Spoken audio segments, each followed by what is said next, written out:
Thank y'all for bringing me over here. Y'all can leave now. All right. All right, what we got? All right, go ahead. Any questions for Coach? Don't everybody start at once. Any questions for Coach? I guess how different has it been this spring? First of all, just not having many tight ends healthy, and what's it been like kind of getting the guys you do have, trying to get those guys some work? Yeah, for me it's been a lot different because for the last 6 years I haven't been able to coach. So for me to be able to get back on the field and be a part of coaching a position, be able to have position meetings and have a position, it's been a lot different. A lot that I've had to get kind of. You don't forget how to coach, but you got to kind of get back on the bike and start pedaling and get used to some things. But for me, it's been a lot different from that standpoint. And then just from, we're really banged up at tight end last year, and we're still feeling the effects of that from Sage having surgery and not being out there this spring, from Davis having surgery last year and not being out there this spring, and then Bernie got hurt a little bit there after week 1. So, but the flip side of it is Luke and Blackston and Banksburg, they've done an unbelievable job in taking their reps and just really taking advantage of their opportunities and reps. And all 3 of those guys have gotten a whole lot better. So it's been fun to see them grow this spring. Now, what's your take on this passing game and how it needs to be sort of adjusted and perhaps even modernized based on what y'all are doing? Yeah, so it's one of those situations where if you look at the I've been here 6 years, and you look at the big picture and you look at it all and you go, man, we've done some really great things in the passing game. So you can't really, as a coach, you can't just zoom in on what happened last year. You kind of look at the big picture. But the flip side of that too is you can't sit there and go, well, we'll just be different next year and we'll be better next year because of X, Y, and Z and not change anything. So, obviously my background has in high school and at Southeastern was, passing background. So, and that's where Coach just kind of challenged, hey, let's kind of, let's start getting this thing back to where we were. And I think that'll come with some healthy guys back on the field.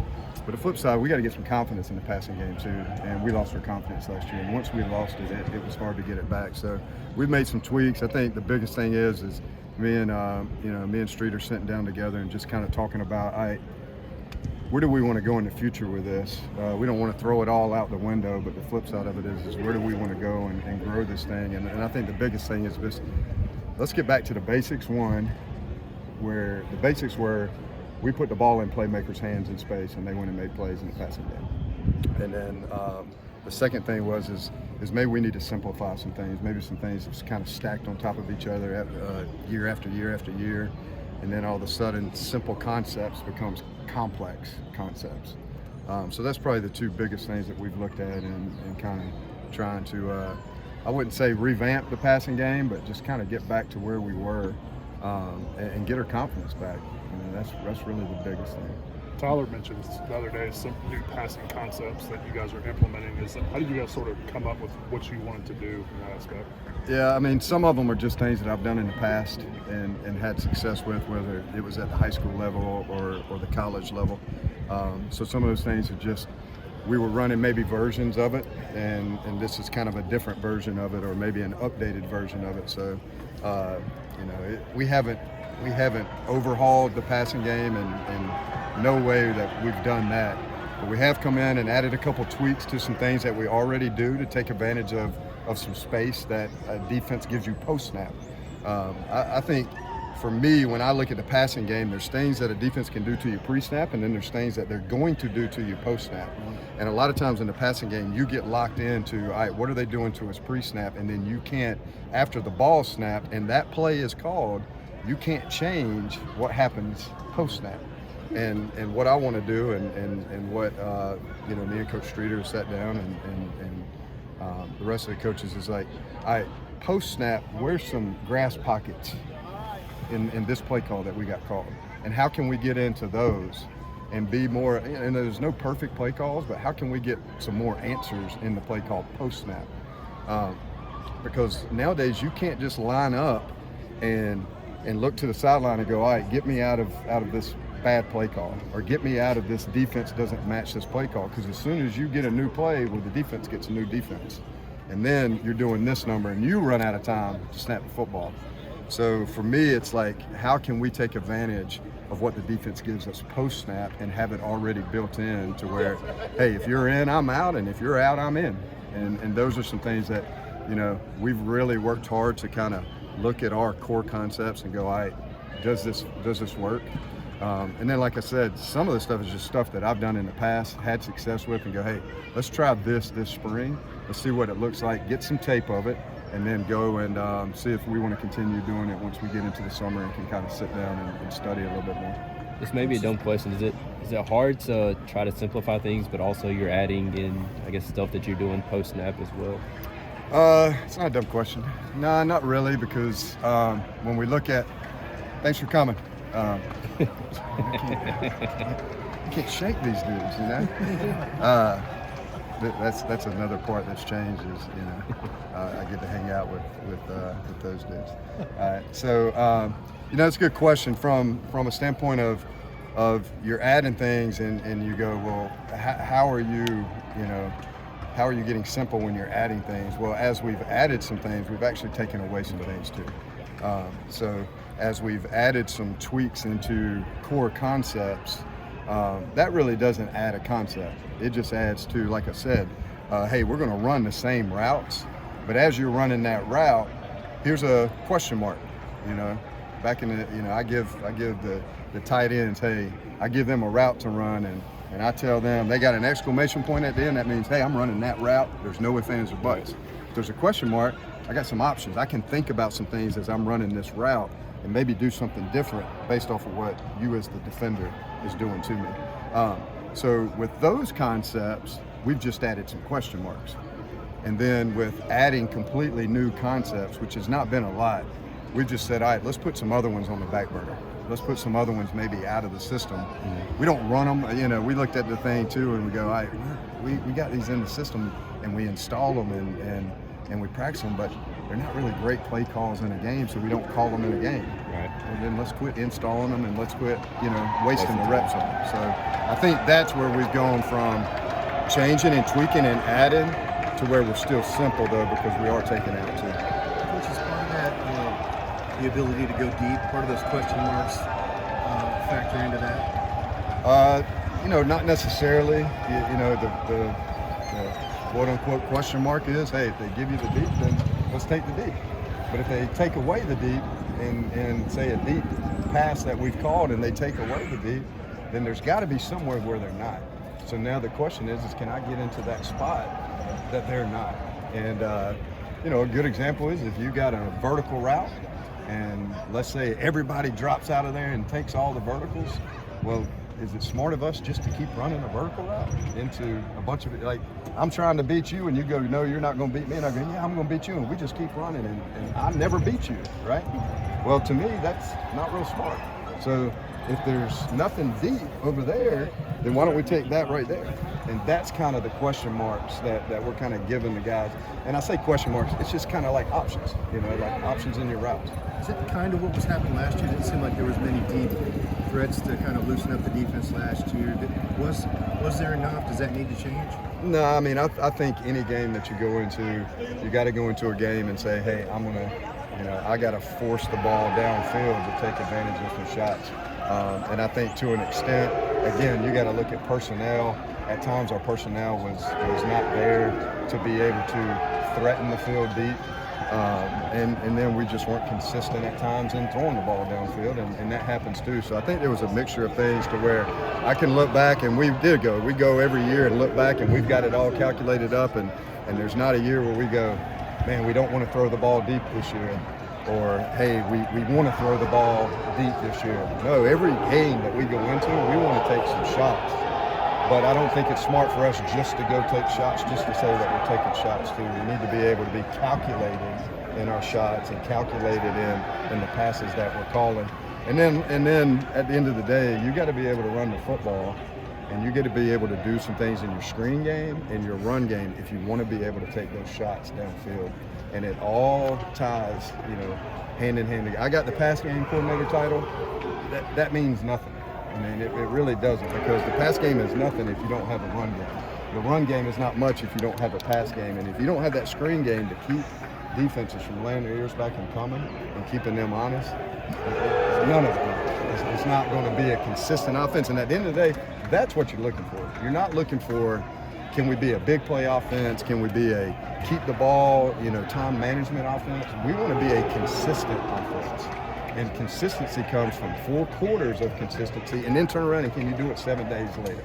And that's where we got to get to offensively, is where we're consistent in all 3 parts of the game. Luke obviously has been around the block a time or two. Who has? Luke. Oh, yeah. Has his experience been evident this spring? Yeah, I mean, he is a seasoned veteran. That's a good way of putting Luke. And at times he walks in and he looks like a seasoned veteran at times. But I'm still getting used to him coming in and bare feet and just, he likes to make himself at home in the position. And so I'm still getting used to that. But he's been great. I mean, all of the guys have been awesome, and I'm still getting my feet wet with the tight ends as a position group. I've coached wide receivers in the past and quarterbacks in the past. So this is kind of my first go-around with tight ends, so it's been fun to be able to be with them. And they have a different, how do you put it? Is temperament the word I'm looking for? They have a different temperament than wide receivers, and they definitely have a different temperament than quarterbacks. So I've had to adjust to that too. But they've been awesome. I got a question in the back here. Davis Allen. Davis Allen, right? Yeah, okay, great. Nice to meet you. What kind of beard? Oh, great meeting you. He hasn't been out all spring, and here we are, just meeting each other. Great to meet you. Nice handshake. It's like your shoulder's back healthy or something. What kind of beard treatment do you use? Well, I do have a little bit of a beard oil that I put in it, and I put that in after I shower just to kind of keep the moisture in there. I do like to go get a good beard trim every 2 weeks, right? And I like to do it on Friday because the place that I go to get the beard trim on Friday, they like to play hip-hop music on Friday, and you know that I'm a big fan of what? Yeah, can you talk about Chronic? No, we're not going to talk about that. But anyway, I appreciate the question, and I think you guys have got to go, and we'll see you tomorrow. All right. I actually talked to Dupree Hart, and we brought up that in Oh, little man, yeah. Dupree Hart. That in meetings you would play at Tupac and Biggie. Yeah. I'm glad you put Tupac ahead of Biggie. That means you truly did talk to Dupree, because he knows that that's the way I rank them. All right. But yeah, I love music, so that's one thing they've had to get used to. All right. So I go into meetings and I play music while we meet and do our thing, and usually I give them a music history lesson before whatever music I'm going to play them. So the other day I gave them the West Coast rap kind of from late 80s to carry us to about early 2000s. I gave them that history lesson, and they've thoroughly enjoyed learning more about. I mean, you got to teach them more than just what's on the field. Am I right? Right. Okay, so we're trying to develop the whole tight end here, on and off the field, and I think music is very important. Have they been pretty open-minded about? Not at all. Not at all. But it doesn't matter because it's my room. What do you think about the I'm kidding, man. overall execution, just of the passing game this spring and scrimmages, so forth? It goes back to that word consistency. Like, that's what we got to strive for. We started this scrimmage not very good to start, and then we finished pretty good at the end. And we've had some great practices where you come on the field, like, man, we're gonna be a really good offense and explosive, and then you come out of, say, like today, the first quarter, and you're like, geez, what's the deal? But we're still growing as an offensive staff together. We're also still growing these kids together, adapting to us. But then we're out there, playing with some guys that are not going to get that many reps when it comes to the fall, and then we're not playing some guys that are going to get a ton of reps when it comes to the fall. So I don't think you can go into the spring or come out of the spring and go, man, this is either going to be like this or it's going to be like this. It goes back to that, and I keep saying it, but it goes back to try to teach them some consistency now, regardless of who's out there. Try to teach them some consistency now, preach consistency, and then when we do get, everybody back healthy, because we're going to get in the season and we're going to get banged up. It's just part of football. But the consistency doesn't change, regardless of if the injury bug hits you or whatever happens. And we're getting there. But like I said today, we might not have started out the scrimmage the way we wanted to offensively, but we ended the scrimmage the way we wanted to offensively, and that's a positive too, because the guys didn't go and throw it in the tank early. They came back, they responded, they got their confidence back up, and they went and finished the way they should have. What particular areas do you feel like you guys need to come along to sort of reach that consistency that you want? We got to get, I hate to say it, we got to get healthy. We got to get healthy in the tight end room. We got to get healthy in the running back room. We got to get healthy in the offensive line, and we got to get the health back so all the guys can start taking the reps that are needed to take this offense to the level that we need to take it to. But I think we're going to be great. It's just a matter of piecing it all together and getting everybody back so we can take those next steps. You mentioned needing to build confidence. How do you go about trying to build confidence, and where do you feel like the confidence level is right now in the passing game for the players? Yeah, I think it's good. I don't think it's bad. I don't think it's great. I think it's good. And how you build confidence is you don't beat them up all the time. There's bad things that are going to happen. There's bad things that are going to happen in life. There's good things that are going to happen in life. Man, there are going to be some great things that happen in life. And you got to, and what I've told tight ends, we're going to fix the bad things, and we're going to have more good things than fixed things. And then we're going to take the good things and find out how do we make the good things great things. And that's how you build confidence. If I just go in to practice, if I go into the meeting every day and all I am is harping on the fix, negative, you're never going to build confidence. So again, today at the first half of this scrimmage, it was more of a fix type scrimmage, first half of the scrimmage. But you don't go harp on the fix, negative, and beat them up, and then there's no response from good to great, which is what we went to today. We went from fix to good to great by the end of that scrimmage. Now where we want to do is we want to take the fix and we want to dwindle it down. You're always going to be fixing something, but that's the challenge. We want to dwindle the fix down to where we're not fixing as much. Then we want to take the good and we want to dwindle the good down to where the good has become more great. And then at that point, when you get to greatness, you start having consistency, and then at that point, you get pretty darn good offense. Coach, Dad always talked about how he likes to have guys like you and Mickey with high school backgrounds. Yep. What does he mean by that? What perspective do you think you bring? I think it's just because, one, we,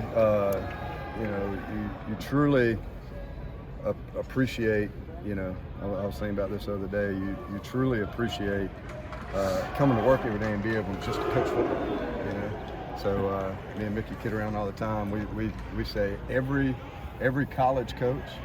So I coached 1AA before. I was high school 1AA and then went back to high school. And me and Mickey's, there's a ton of college coaches who never coach high school, right? And we go, everybody should have to start out in high school. And they're always like, why? I was like, because y'all don't know how to be the equipment manager. Y'all don't know how to be the janitor. Y'all don't know how to be the security of the locker room. And oh, by the way, y'all don't know how to teach 8 hours a day to people that don't even care about football, right? Y'all don't have to go to staff meetings, right, after school, and then race your butt out to practice and hope that your kids ain't killed each other on the field, right? By the time you get out there from a staff meeting, y'all don't have to worry about in the summer. I mean, we get time off in the summer. You don't get time off in the summer as a high school coach. You're on a bus to 7-on-7. You're on a bus to camp. You're getting ready for, August practice to start up.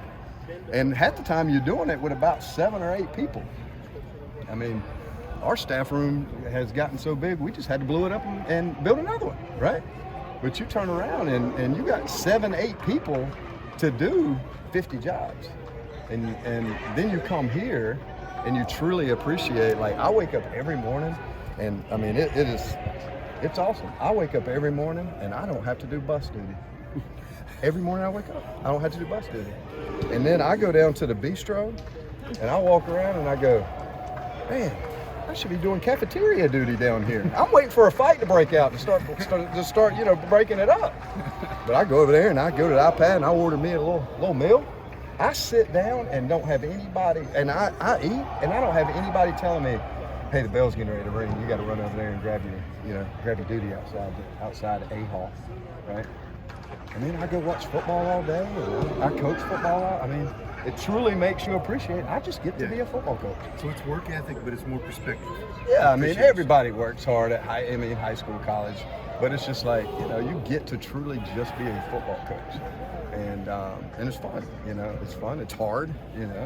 Like I said, you got some good days and you got some bad days, and you work just as hard in high school and you work just hard here in college. Now the flip side of it is I got to go on the road recruiting here, where in high school you stuck with what you got. All right, you better be in the halls getting some kids to play. But there's just a lot of different hats that you wear in high school, and that's been the difference. But for me, like the last time I walked, I mean, it's been a long process for me being at Clemson, just being, honest. 2015, the last time I coached football until this spring, I'm walking off the field at Williams-Brice with a state championship trophy in hand, and we just won the state championship, and everything's good. And the last picture I took with my staff was in Williams-Brice Stadium, and I looked around and I told them right after we took the picture, we're in the visitor tunnel. I go, y'all know we got 18 out of 22 returning on this team. We just won the state championship 63-13, right? And I said, we got 18 out of 22 returning on this team right here. Man, we're going to be right back here. Man, we're going to be right back here next year. And we're all like walking off the field like, yeah, here we go. And then 2 months later, I put my coaching career on a hiatus for 6 years and don't coach. If you told me for 6 years, if I was in that tunnel and you said, what's your name? Todd. Kyle Richardson, nice to meet you. Yes, sir. Nice to meet you. If you told me, Todd, in that tunnel 6 years ago that you weren't going to coach football for 6 years, I'd have laughed you out of that tunnel. All right? But here we are. So at the end of the day, God's got a plan. God has also got his own timing. And it's all worked out, and it's been great. But at the end of the day, there's a lot of days I go, man, I'm glad that I'm not on bus duty, cafeteria duty, even with those 18 out of 22 returning. Yeah. Right? So, during that 6 years, was there ever times where it was hard, or you were thinking how much you missed it, or wondering would you ever get?